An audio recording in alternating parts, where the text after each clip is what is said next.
Hey everybody, it is Jordy from FreelanceVets. I am here today with Tia Christopher, a Navy veteran who served as a CTI in the military and is now a successful freelancer. She works in the nonprofit industry, doing a whole range of services for nonprofits, helping them with grants, but most importantly, helping them grow their nonprofits into bigger organizations and more successful ones. And I wanted to have Tia on today to sort of share her story and to hear her advice and suggestions that she might have for you as you start out on this journey to build your brand and to build your freelance business. So Tia, thank you again so much for joining us and taking a few minutes. We really appreciate it. Let's just jump right into it. Tell us a little bit about how you got started doing freelance work, why you like the flexibility of the schedule, what you like, what you don't like about it. For me, freelancing is about quality of life. Don't have the 9 to 5. I can be really flexible. Sometimes I pound out all my hours in a couple of days, and then the rest of the week I have off. I got referred by a friend, and I think that's how a lot of us veterans really are comfortable working is friendly referrals. And my friend said freelancing worked out for her, so I tried it. That's terrific. And talk a little bit about um, how you chose to go into the nonprofit world. Like, why did you make that your specialty over doing something else? Well, I first started in nonprofits back in 2008, so it's been quite a while. Honestly, when I got out of the military, there weren't a lot of services for young veterans. So I always feel if you're going to complain about something, you need to do something about it.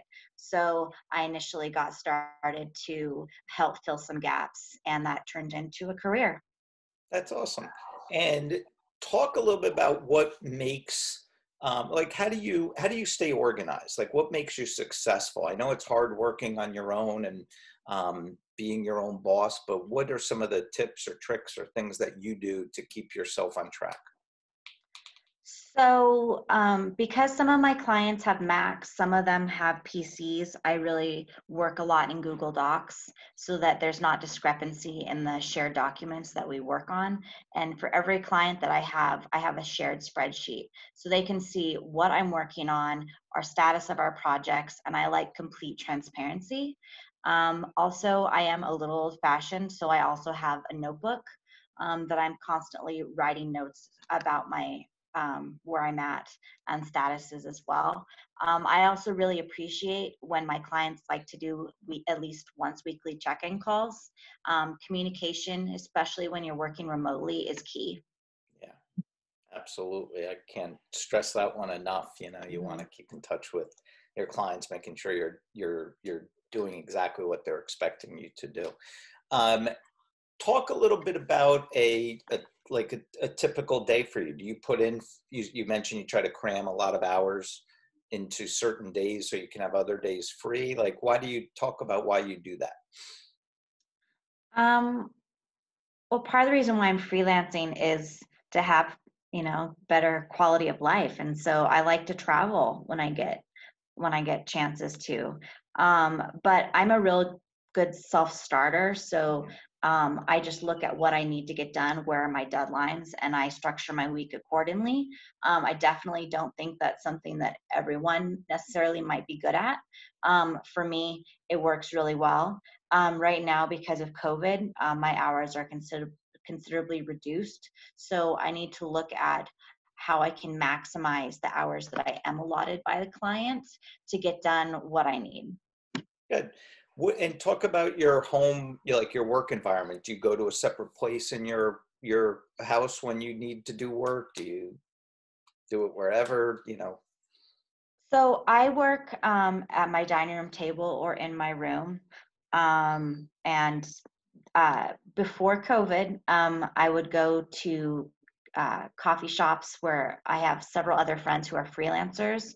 And so we just co-work together. And I love that. And I miss that. So that was kind of nice because every day would be a little different. Sometimes we go work out and then go to a coffee shop after and pound out a few hours. Now, in order to spice it up, I moved to different rooms in my house. And That gets old fast, though, right? But that's great. I love the idea of connecting with other freelancers because that can fill that need of feeling like you're part of a team and you're around other people and it's not this solo, position that you have and you're by yourself all day. That's awesome. Talk about how you promote yourself on the freelance sites. Like, what do you do to make your profile stand out from other people's? well, I It's think competitive. a big difference with a lot of the freelance consulting sites versus like your resume is they are shortened versions.